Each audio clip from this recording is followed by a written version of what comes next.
భారత్ ఉపయోగించిన D4 system తయారైంది తెలుగు రాష్ట్రాల్లోనే, ముఖ్యంగా బందర్లో.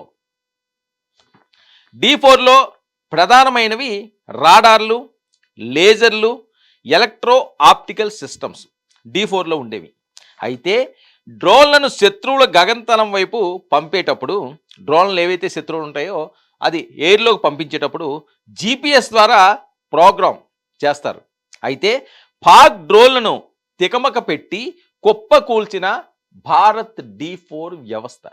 మొన్న యుద్ధం ఇంత ఫాస్ట్గా, ఇంత సింపుల్గా, చేతికి మట్టి అంటకుండా వారు వన్ సైడ్ అయిపోవడానికి, పాకిస్తాన్కి ఉచ్చబోయించడానికి కారణం D4 వ్యవస్థ.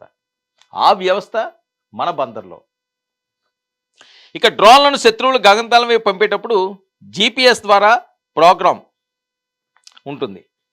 ఇక ఈ D4 భారత్ ఎలక్ట్రానిక్ లిమిటెడ్ తయారు చేసిన ఈ D4కి సంబంధించి ఇది పాక్ డ్రోన్లను తికమక పెట్టి నాశనం చేయడమే కాకుండా పాక్ ఉపయోగించిన డ్రోన్లు, క్షిపణులను కూడా కూల్చిన భారత్ S-400 ఆకాశ్ క్షిపణులు. ఆకాశ్కి